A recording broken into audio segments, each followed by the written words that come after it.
नमो का मंत्र। नमो अर्हन्ताणं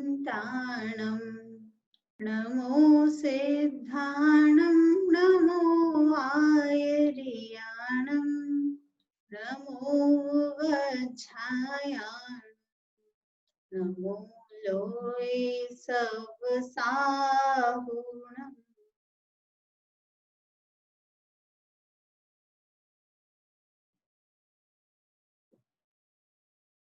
आज की कक्षा प्रारंभ करते हुए मैं कुछ लोग ही आए हैं, उन सभी से पूछती हूँ, आप लोगों ने कुछ होमवर्क स्टार्ट तो किया हो गया? कुछ होमवर्क स्टार्ट किया है या नहीं किया?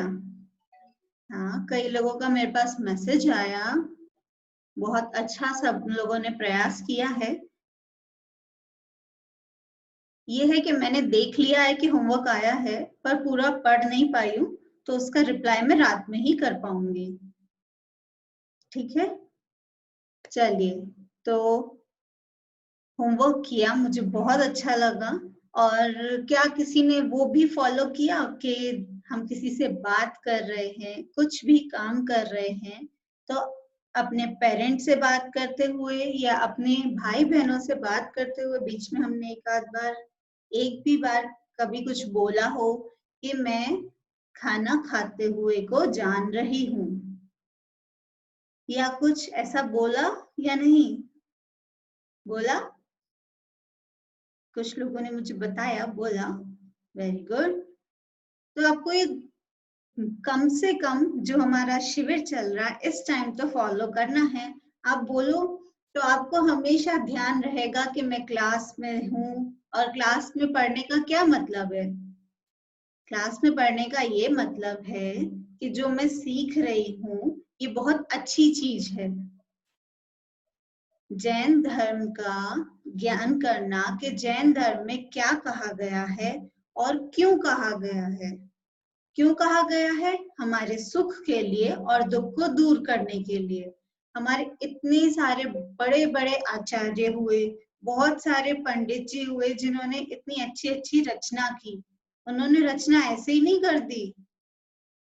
मुनिराजों ने जो आचार्यों ने जो रचना की है ना, वो भी उनने अपने ध्यान कम करके और फिर लिखा कि हमारा कल्याण हो, मैं इस कल्याण के मार्ग पे बढ़ रहा हूँ, तो आगे जो संसार में इतने सारे लोग हैं जो दुखी हो रहे हैं वो भी सुख प्राप्त करें, इसलिए उन्होंने लिखा।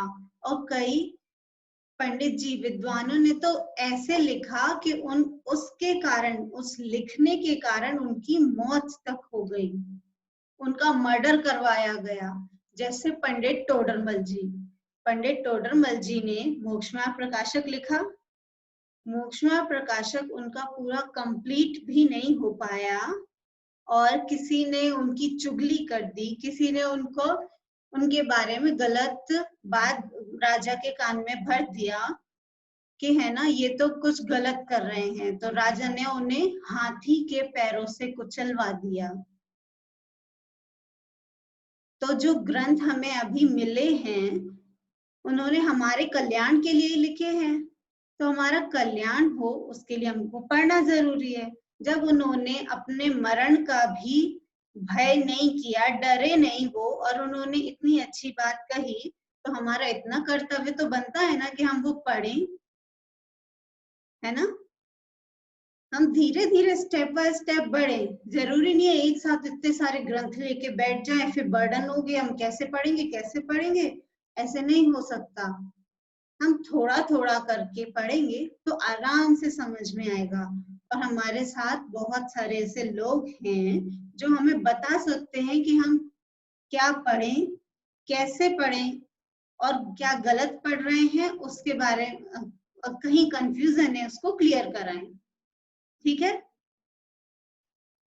क्या बात है, आजकल क्लास में बहुत धीरे धीरे लोग आते हैं। चलो, सुबह हमने 7 तत्व संबंधी भूल ये स्टार्ट किया है, सबको पता है ना? अपना टॉपिक है 7 तत्व का स्वरूप एवं 7 तत्व संबंधी भूल और साथ में जैन रामायण। जैन रामायण का मैं बीच बीच में कभी कभी मेरा मन हुआ तो बता दूंगी, पर 2 दिन बाद, कल के बाद पक्का मैं जैन रामायण के बारे में पूरी चर्चा, पूरी बात बताऊंगी आपको। ठीक है, सबको मन तो है ना जैन रामायण जानने का, है ना? तो चलो, तो जो हमारा आगे का टॉपिक है, वेरी गुड, सभी लोग अपना वीडियो ऑन रखो। तो जैन रामायण जानना है, उसके लिए भी हमें कई सारे ऐसे ऐसे वर्ड होते हैं जो जैन रामायण में भी हैं, क्योंकि जो हमारे जैन रामायण है वो अकेली स्टोरी नहीं है, स्टोरी के साथ साथ उसमें हमको वीतरागता का उपदेश दिया है। मतलब कि जो हमें सच्चा सुख जैसे प्राप्त करना है, उसके लिए हम कैसे बढ़े, वो एक पुराण पुरुष का चरित्र है। मतलब जिनको आदर्श हम मानते हैं, उनका चरित्र है, उनकी लाइफस्टाइल है, उनकी बायोग्राफी है कि कैसे उन्होंने इतनी बुरा समय आया फिर भी उन्होंने कैसे उस कठिनाई को पार किया और वो मोक्ष में गए, मोक्ष, उन्होंने सच्चा सुख प्राप्त कर लिया। तो ये जब ये चर्चा मैं आगे उठाऊंगी, अभी अपन ये स्टार्ट करते हैं 7 तत्व संबंधी भूल में।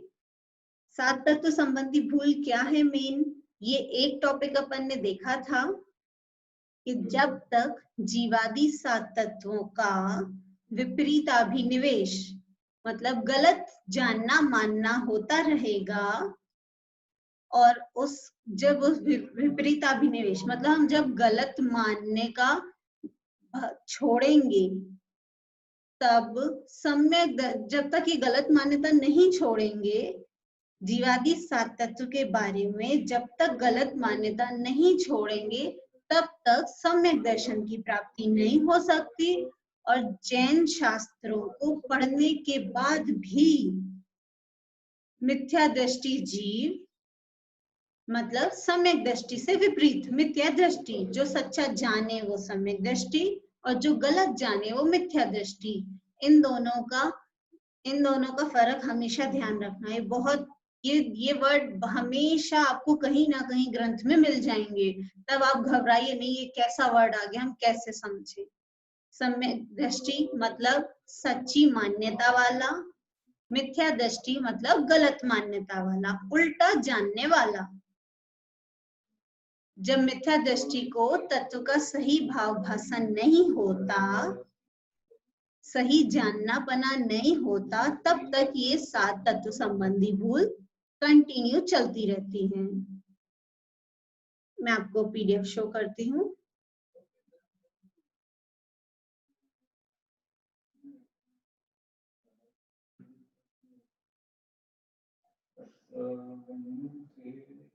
ये सबको क्लियर है ना, जो सुबह हमारी चर्चा हुई थी कि 7 तत्व संबंधी भूल।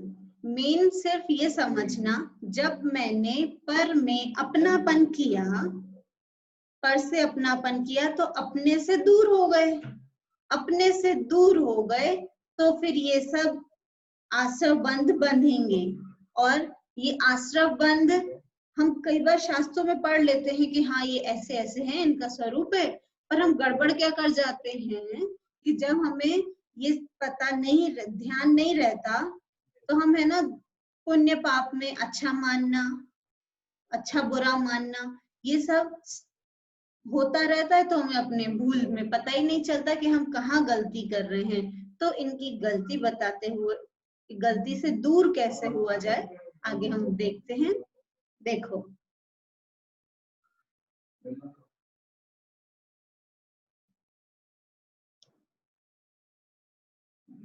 इसमें है जीव और अजीव तत्व संबंधी भूल। फर्स्ट पॉइंट है, जैन शास्त्रों में वर्णित, जैन शास्त्रों में कहा गया, जो अरहंत देव ने बताया, उनसे सुनकर जो आचार्यों ने, जो विद्वानों ने जो कहा लिखा, वो वर्णित मतलब कहा गया। जैन शास्त्रों में वर्णित जीव के त्रस और स्थावर। कल जब परसों शाम को प्रोग्राम हुआ था उसमें एक क्वेश्चन आया था, जीव दो प्रकार के होते हैं। तो फिर मैंने नेक्स्ट क्लास में कल सुबह बताया था दो प्रकार के कैसे, एक संसारी और मुक्त। संसारी मतलब हम जो यहाँ संसार में है, मुक्त जो सिद्ध भगवान है। और जो संसारी होते हैं उन संसारी में भी दो पार्ट के होते हैं, वो दो टाइप के होते हैं, त्रस और स्थावर। त्रस में जिनके पास 2 इंद्रिय, 3 इंद्रिय, 4 इंद्रिय, 5 इंद्रिय और साथ में मन, ये चीजें होती है वो त्रस। त्रस मतलब दो, समझ गए ना, 2 इंद्रिय, 3 इंद्रिय, जिसके पास स्पर्शन के साथ रसना इंद्रिय है। ऐसे जो कीड़े हो जाते हैं ना, चावल में इल्ली बोलते जिसको, वो व्हाइट कलर की सुरसुरी, बहुत सारे नाम होते हैं ऐसे। वो जो 2 इंद्रिय है, 3 इंद्रिय, चीटी, जैसे चीटी 3 इंद्रिय, उसके पास स्पर्शन है, टेस्ट है और घ्राण है, सूंघने की शक्ति है। 3 इंद्रिय। 4 इंद्रिय मतलब जिस भौरा, जो लाइट, जो भौरा मतलब बी, मधुमक्खी, ये सब 4 इंद्रिय, जिनके पास पंख है छोटे छोटे, ऐसे छोटे छोटे कीड़े, वो 4 इंद्रिय। और 5 इंद्रिय मतलब जो बड़े बड़े जानवर, गाय, बैल, हाथी, घोड़ा और हम मनुष्य, ये 5 इंद्रिय। और जो बड़े बड़े होते हैं उनके पास मन होता है, और कुछ कुछ ऐसे होते हैं जो 5 इंद्रिय वाले तो होते हैं पर उनके पास मन नहीं होता। ये बहुत डिटेल में याद रख पाऊं मैं नहीं कह रही, बस ये समझना त्रस और स्थावर। त्रस में ये 4 टाइप के आ जाएंगे, 2 इंद्रिय से लेके 5 इंद्रिय तक, और स्थावर में आएंगे 1 इंद्रिय। 1 इंद्रिय मतलब पृथ्वी, जल, अग्नि, वायु, वनस्पति, जमीन, हवा, पानी, आग और पेड़ पौधे। ठीक है, बस इतना समझना कि जो हमें कुछ स्थावर दिखाई भी देंगे, कुछ नहीं दिखाई देंगे, पर ये समझना जो ये पृथ्वी जल है इसमें भी जीव होता है। सुना है ना, पानी में जीव होता है, होते हैं। पानी में जो जीव होते हैं वो एक अलग, और जो एक पानी है वो भी एक पूरा जीव है, उसमें जीव रहता है। ऐसे त्रस और स्थावर। जैन शास्त्रों में वर्णित जीव के त्रस, स्थावर आदि गुणस्थान, मार्गणास्थान आदि भेदों। जो संसारी जीव होते हैं उनके गुणस्थान और मार्गणास्थान आदि ये स्थान है, एक अवस्था है। मतलब जिस जीव के जैसे परिणाम होंगे उस हिसाब से उसको 1 2 3 4 14 तक गुणस्थान होते हैं। वो नाम आप याद रखना, गुणस्थान और मार्गणास्थान। इसके भी डिटेल अपन नहीं ज्यादा फैला सकते, आगे बढ़ते हैं। गुणस्थान, मार्गणास्थान आदि भेदों तथा अजीव के पुद्गलादि भेदों। अजीव, उसमें जो पुद्गल हैं उनके भेद, पुद्गल के भेद स्पर्श रस गंध वर्ण वाले, वह वर्णादि पर्याय, उनकी जैसे जैसे परिवर्तन होता है पुद्गलों का। जैसे एक पेपर है, पेपर कभी खत्म नहीं हो सकता। हम बोले आग लगा दी, जल गई, राख बन गई। आग लगाई, जल गया, राख तो बनी ना, मतलब उसका चेंज हुआ, पर वो कभी खत्म नहीं हुआ। वो मिट्टी, वो राख मिट्टी में मिल जाएगी, फिर उसका पेड़ बन जाएगा, फिर पेड़ से फिर कागज बनेगा, कुछ भी बन सकता है, XYZ। तो ये है कि उसमें चेंज होता रहेगा। वो पुद्गल के भेद और वर्ण आदि पर्यायों को तो जानता है। इधर ये जो इतनी लाइन आई, इसमें ये देखना कि जैन शास्त्रों में जो जो जीव और अजीव के बारे में आता है वो पढ़ लिया, पर आगे देखना, वो पढ़ लिया है सिर्फ हमने, पर अध्यात्म शास्त्रों में वर्णित, अध्यात्म मतलब जिसमें आत्मा की मेरी चर्चा की जाए, ऐसे अध्यात्म शास्त्रों में वर्णित कहा गया। यहाँ वेद विज्ञान लिखा गया है, वेद नहीं है, भेद है। भ भ भालू वाला भ आएगा, व नहीं आएगा, ठीक है। इसको आप अपनी नोटबुक में लिख लेना कि भेद विज्ञान। पहले भी अपने पास ये वर्ड आया है, मतलब अपना और पर का भिन्न भिन्न पना जानना, अलग अलग जानना, यह है भेद विज्ञान, ठीक है। इस जो अध्यात्म शास्त्रों में जिसमें आत्मा की चर्चा है, ऐसे ग्रंथों में पढ़कर, ऐसे ग्रंथों में जो कहा गया है कि मैं अलग और जो मेरे आसपास शरीर और बहुत सारी चीजें वो सब अलग हैं, ऐसे भेद विज्ञान को और वीतराग दशा, राग के अलावा पर को अच्छा जानना और बुरा जानना, ये वाली जो राग और द्वेष थे, इनको छोड़कर, इनको दूर करके जो वीतराग दशा है, वीतराग दशा होने के कारणभूत कथन को नहीं पहचानता, ठीक है, क्लियर है। जो जैन शास्त्रों में शरीर, पुद्गल और आसपास इन सब के बारे में बहुत कुछ जान लिया, पर जो मेरे बारे में सच्ची बात है उसको नहीं जाना और एक मान के संसार में ही अटके रहे, ये है जीव और अजीव तत्व संबंधी भूल है। लास्ट में आया वीतराग दशा के कारणभूत।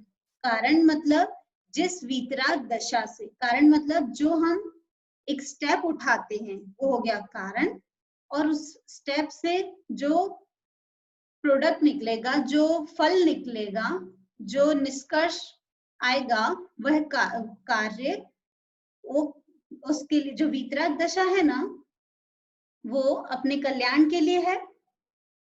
तो वो नहीं जानकर और उन चीजों को पढ़ने में लग गए और हमने अपना कल्याण नहीं किया, ये जीव और अजीव संबंधी भूल है। ये एक पॉइंट है। आगे देखते हैं। यदि प्रसंग व सुने जान भी लें, एक बार को जान भी लें कि है ना ये भेद विज्ञान की चर्चा आगम शास्त्रों में कही गई है, तो है ना, मतलब मैं अलग हूँ, दूसरा पर अलग है, पर द्रव्य अलग है, पर जीव अलग है, पर पुद्गल अलग है, सब ये अलग अलग हैं, ये जान भी लें तो शास्त्र तो ग्रंथ के ही अनुसार जाना है, पर अपने को आप रूप जानकर पर का अंश अपने में न मिलाना और अपना अंश पर में न मिलाना, ऐसा सच्चा श्रद्धा नहीं करता। ये जान भी लिया तो दोनों को अलग अलग जान लिया कि ये ऐसा होता है, ये ऐसा होता है, पर जो मेन भूल है वो है कि इन दोनों चीजों को एक जानना, और एक जानते रहेंगे और एक मानकर हमेशा ही दुख भोगते रहेंगे। ये पॉइंट, ये समझ में आया। आगे, अन्य मिथ्या दृष्टियों के समान बाकी जो गलत जानते हैं उनकी तरह ही यह भी आत्माश्रित ज्ञानादि तथा शरीर आश्रित उपदेश, उपवास आदि क्रियाओं में अपनत्व मानता है। जो दूसरे लोग भूल करते हैं, जो दूसरा गलत जानते हैं, उन्हीं की तरह जो आत्मा का ज्ञान है और जो शरीर की जो क्रियाएं हैं, व्रत कर लिया या खाना पीना छोड़ दिया या फिर एक जगह कोने में बैठ गए, अब ये नहीं पता है हम क्या कर रहे हैं, बस बैठ गए हैं, ये जो चीज है इन क्रियाओं में मान लिया कि इससे मेरा सुख होगा, पर ये नहीं जाना कि मैं जानने वाला हूँ और ये शरीर जानने वाला नहीं है, दोनों अलग अलग चीज हैं। और फिर भी ये सोचता है कि मैंने चुपचाप बैठ के खाना खा लिया, ये कर लिया, बस इससे मेरा कल्याण हो जाएगा। ये जीव और अजीव तत्व संबंधी भूल है। आगे फोर्थ पॉइंट है, ये एक बार मैं जो लिखा हुआ है ना उसके वर्ड बस क्लियर कर रही हूँ, उसके बाद बताऊंगी कि इसमें और क्या क्या चीजें हो जाती हैं। देखो, फोर्थ पॉइंट है, शास्त्रानुसार आत्मा की चर्चा करता हुआ भी जो ग्रंथ में लिखा है उसकी उसके बारे में बात करते हुए भी यह अनुभव नहीं करता, ये पक्के से नहीं मानता, अच्छे से नहीं जानता कि मैं आत्मा हूं और शरीर मुझसे भिन्न है, ये नहीं मानता, जैसे और ही की बातें कर रहा हो। मतलब ये है कि हम बोल देते हैं कि ये मेरा आत्मा, मैं आत्मा, ये बात अलग है, और ये मेरा आत्मा, ये बात अलग है। दोनों में बहुत डिफरेंस आ जाएगा। इसमें ये फील होगा कि शरीर को तो मैं माना और आत्मा को सोचा कि कोई और ही है। और अगर ये भी बोला कि ये शरीर अलग है, बोल दिया, कहते कहते बातों में बोल दिया ये शरीर अलग है, ये आत्मा अलग है, पर ये माना नहीं कि ये आत्मा कोई और नहीं, मैं ही हूं। लास्ट में बोला ऐसे ही शरीरादि और आत्मा को भिन्न बताता है, जैसे किसी और की बात कर रहा हो, अपनी जान के नहीं। जब तक अपना नहीं जानेंगे तब तक उसमें हम पूरे कंसंट्रेशन के साथ कोई काम नहीं कर सकते। आगे, जीव और पुद्गल के परस्पर निमित्त से, जीव और पुद्गल के परस्पर निमित्त से, जीव में पुद्गल शरीर, इसके परस्पर निमित्त से, परस्पर मतलब दोनों के निमित्त से। निमित्त का मैंने आपको बताया था एक बार कि निमित्त मतलब जो कार्य तो ना करे, ये डेफिनेशन है, इसको समझना, जो कार्य तो ना करे पर कार्य के अनुकूल होने का आरोप जिस पे आ सके, ठीक है, सपोर्टिंग थिंग, ये बोलेंगे वह है निमित्त। वो निमित्त हमें कुछ हमें चेंज नहीं कराएगा, बट वो हमारे आसपास रहेगा तो हम सोचते हैं कि इसने कराया। जीव और पुद्गल के एक साथ जब मिलता हुआ दिखता है, परस्पर निमित्त से अनेक क्रियाएं होती हैं। जैसे मैं जीव हूं, इस शरीर में रह रहा हूं, और ये शरीर अजीब है, पुद्गल है, ये साथ में रह रहा है। मैंने यहाँ हाथ हिलाया, मैं जीव ने हाथ हिलाया और शरीर का भी ऐसा ही परिणमन हुआ, इन दोनों की क्रियाओं को एक जानता है। ये समझना, इन दोनों की क्रियाएं अलग अलग है। पहले ये मानना कि ये दोनों अलग अलग हैं। जब अलग अलग नहीं मानेंगे तब तक यही सोचते रहेंगे कि एक ही है। फर्क के निमित्त से अनेक क्रियाएं होती हैं, उन्हें दोनों की सम्मिलित क्रिया मानता है। ये दोनों साथ हैं इसलिए हो रहा है ऐसा, इसकी ऐसी क्रिया मानता है। यह नहीं जानता कि यह जीव की क्रिया है, पुद्गल इसका निमित्त है। यह जीव की क्रिया है और पुद्गल इसका निमित्त है। यह पुद्गल की क्रिया है, टेबल का हिलना, यह पुद्गल की क्रिया है और जीव इस क्रिया का निमित्त है। ऐसा भिन्न भिन्न भासित नहीं होता, ऐसा अलग अलग जानना नहीं हो पाता। ये 5 पॉइंट हमने देखे। अब जैसे आप लोगों ने छैडाला का नाम सुना है?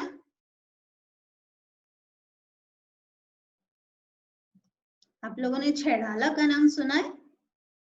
सुना है? वो लिखी है पंडित दौलत राम जी ने। पंडित दौलत राम जी ने वो छैडाला में पूरे समय सार का सार भर दिया है, जो सबसे ज्यादा जरूरी और हमारे कल्याण के लिए है। ऐसी वो छैडाला में बहुत ही सिंपल लैंग्वेज पे और एक सॉन्ग की तरह, क्योंकि वो रिटन ऐसे नहीं लिखा हुआ है कि मैं जानता हूं, ऐसा नहीं है, बट वो एक सॉन्ग की तरह बहुत इजी वे में लिखा है। तो उसमें हमको क्या देखना है, जो दूसरी ढाल है ना, उसमें बहुत अच्छे से उन्होंने बताया। मैं आपको लाइन सुनाती हूँ। चेतन को है उपयोग रूप, बिन मूरत चिन्ह मूरत अनूप। जब दूसरी जो ढाल है ना, उसमें इस लाइन से ये सातों तत्वों का, 7 तत्व कौन से होते हैं, कैसे होते हैं और हम इसमें क्या भूल करते हैं, बहुत ही इजी लैंग्वेज में लिखा है। यहां से स्टार्ट हो रहा है और लास्ट में जो आता है वो है पूरा, अभी मैं नहीं सुना रही, मैं उसकी एक एक लाइन लूंगी और एक एक लाइन से आगे बताती जाऊंगी कि क्या क्या हम भूल करते हैं। ये जो अभी हमने 5 पॉइंट देखे ना, इसको समझने के लिए आप अगर ये लाइन पढ़ेंगे बहुत इजी लगेगा।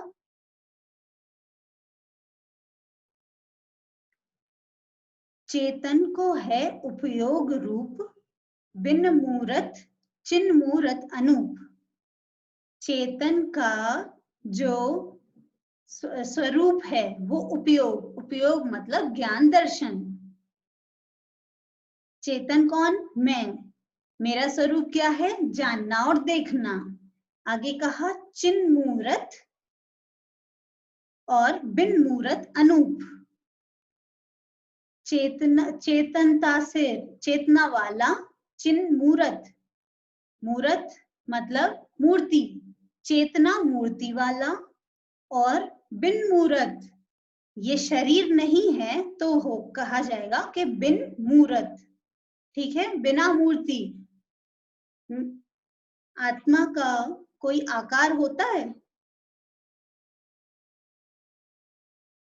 सिद्ध भगवान है, उनका कोई आकार है? उनका कोई आकार नहीं, हमको वो दिखाई नहीं देते, तो इसलिए कहा बिन मूरत। जैसे सिद्ध भगवान का स्वरूप है ऐसा ही मेरा स्वरूप है कि वो बिन मूरत हैं। बिना मूर्ति मतलब कि कोई ऐसा जो शारीरिक आकार होता है वो नहीं है, ऐसी मूर्ति वाला। और अनूप मतलब अनुपम है, जिसकी कोई उपमा नहीं दी जाती, उसका कोई भी हम कहीं भी जैसे बोलते ना कि वो तो कैसे, उसकी आवाज कैसी है, उसकी आवाज कोयल जैसी है, ये उपमा हो गई, उसकी आवाज कोयल जैसी है। पर जीव जीव स्वयं जानने देखने वाला है। हम यहाँ संसार में क्या उपमा दे सकते हैं?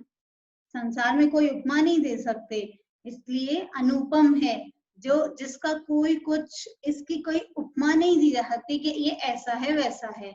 ये कहा जा सकता है जैसे सिद्ध भगवान है ऐसा ही मेरा स्वरूप है।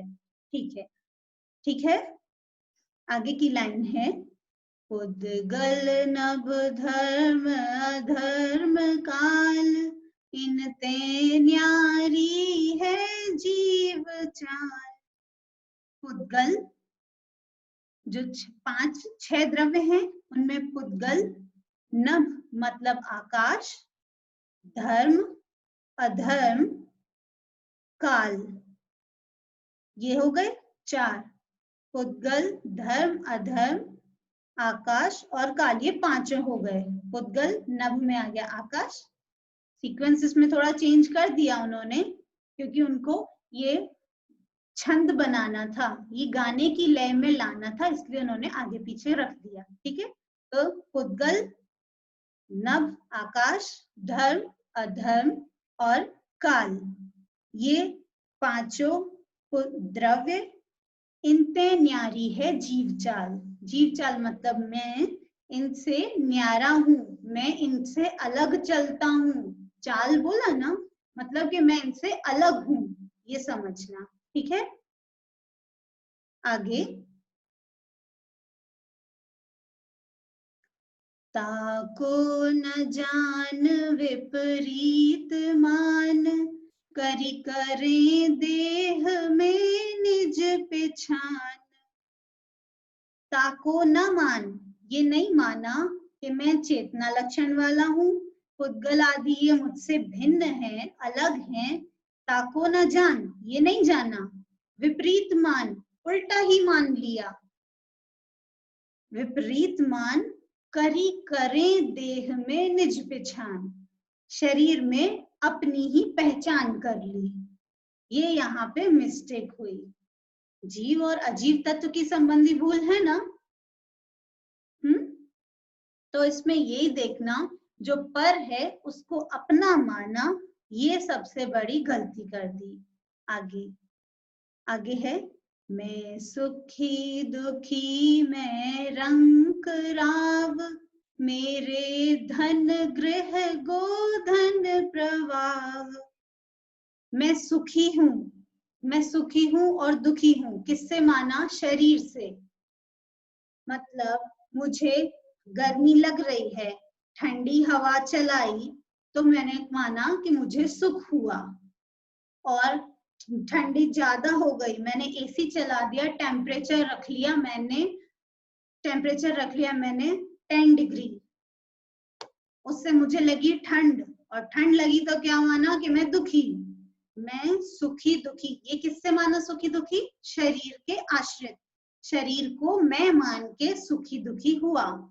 मैं सुखी दुखी मैं रंक राव, रंक मतलब गरीब, राव मतलब राजा, राजा मतलब जो बहुत ही अमीर हो, बहुत ही रिच हो। मैं सुखी दुखी मैं रंक राव, मेरे धन गृह, पैसा मेरा है, घर मेरा है, ये माना। और गोधन प्रभाव, गोधन बोलते हैं जो गाय बकरी बैल, जो ये पालतू जानवर होते हैं, इनको अपना माना। पहले उस टाइम में जब इन्होंने ये लिखी थी ना छेड़ाला, उस टाइम गोधन मतलब गाय रखना, उससे वो रखते थे। क्यों? क्योंकि उससे खुद तो हम दूध ले सकते हैं और आगे हमारी कहीं हम उसको देकर और अपनी आजीविका मीन्स अपना कहीं कुछ ना कुछ कमा सकते हैं। ये जब चीज हुई तो इसको अपना माना, इससे अपने आप को प्रभावशाली माना। मैं सुखी दुखी मैं रंक राव, मेरे धन गृह गोधन प्रवाह। ये सब चीजें अलग है ना मुझसे, कि ये मैं ही हूं? बताओ, ये सब चीजें अलग हैं। जब ये चीजें अलग हैं और इसमें अपनापन किया तो ये जीव और अजीव तत्व संबंधी भूल हुई।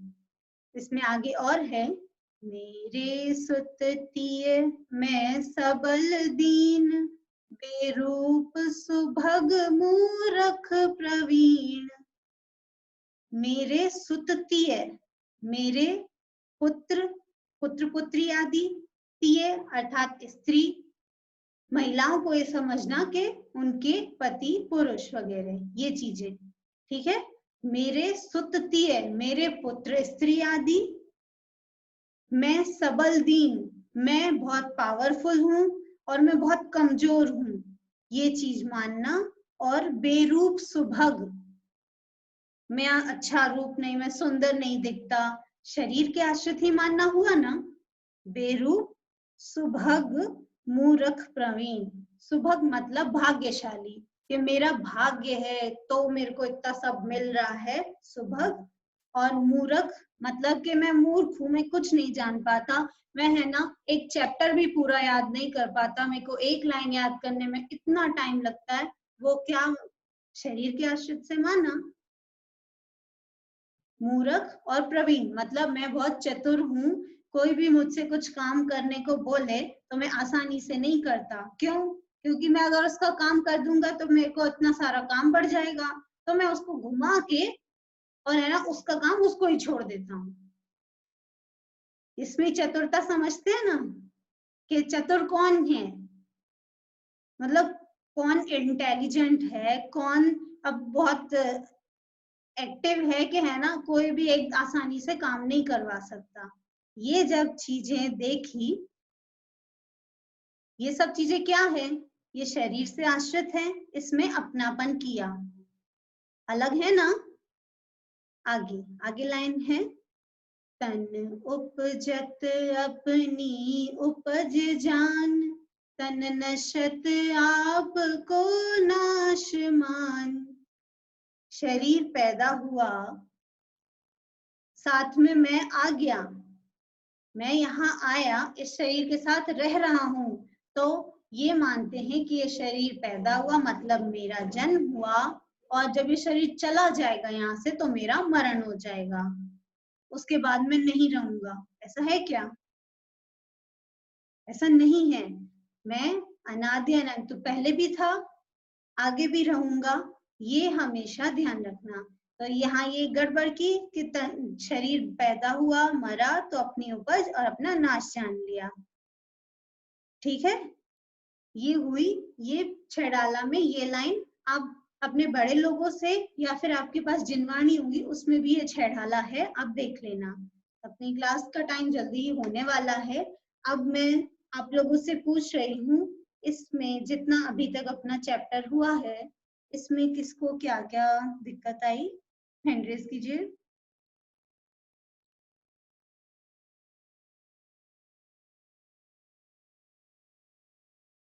किसी को कोई क्वेश्चन? हाँ जी बोलिए, वीरश्री जी। मार्गना स्थान का मतलब बता सकते हो दीदी? मार्गना स्थान, ये गति जाति शरीर अंगोपांग, ये पूरा एक तत्वार सूत्र जी में सूत्र है। ये भी 14 होते हैं।